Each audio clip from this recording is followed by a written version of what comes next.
राजकुमारी को सांप के चंगुल से मुक्त कराने के लिए लखन रात्रि के आने का बेसब्री से इंतजार कर रहा था। पूरी तैयारी के साथ हाथ में धार तलवार लिए लखन राजकुमारी की ओर निगाहें गढ़ाकर उससे कुछ दूरी पर बैठ गया। जैसे ही राजमहल के घड़े ने रात्रि के 12 बजे का घंटा बजाया, वैसे ही फुंफकारता हुआ सांप राजकुमारी के मुख से निकला तो उसके इंतजार में बैठे लखन ने अपनी धार तलवार से उस पर तेजी से ऐसा वार किया कि तुरंत सांप 2 टुकड़ों में जमीन पर बिखर गया। लखन ने सांप के दोनों टुकड़ों को उठाकर रेत से भरी बाल्टी के अंदर दबा दिया और सुबह होने से पहले ही बाल्टी समेत मृत सर्प को जंगल में ले जाकर उसे आग के हवाले कर दिया और वापस राजमहल लौट आया। तब तक सुबह होने का समय भी करीब हो चला था। राजमहल जब लखन ने राजकुमारी चंद्रकला को जगाया तो हमेशा अचेत अवस्था में रहने वाली राजकन्या तुरंत उठकर बैठ गई, क्योंकि अब उसके अंदर से वो सर्प निकल चुका था तो उसका प्रभाव भी खत्म हो चुका था। राजकुमारी उठते ही हैरान थी। उसे ऐसा लग रहा था जैसे पता नहीं वो कितने सालों से नींद में थी। जब लखन ने राजकुमारी से उसके स्वास्थ्य के बारे में पूछा तो अचंभित राजकुमारी ने अपने आप को बिल्कुल ठीक बताया। तब तक सुबह भी हो चुकी थी। उधर राजा भी पूरी रात सोया नहीं था। उसे बस इंतजार था तो सुबह का।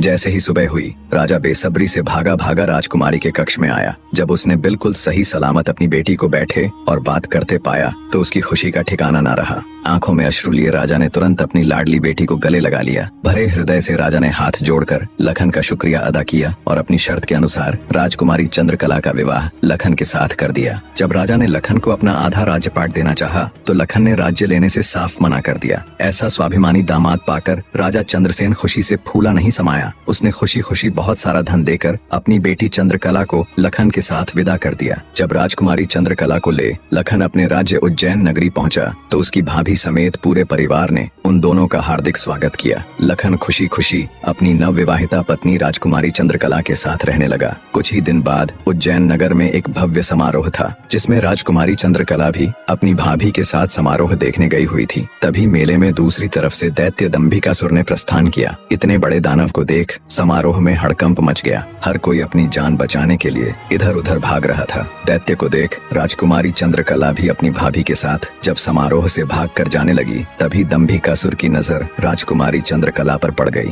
राजकुमारी के रूप यौवन को देखते ही दानवराज दंभिकासुर उस पर मोहित हो गया। दैत्य अपने पूरे जीवन काल में बहुत सी स्त्रियों के साथ खेला था, पर आज तक उसने इतनी सुंदर स्त्री कभी नहीं देखी थी। पलक झपकते ही उसने चंद्रकला को उठा लिया और उसे राज्य के बाहर अपनी गुफा में ले गया।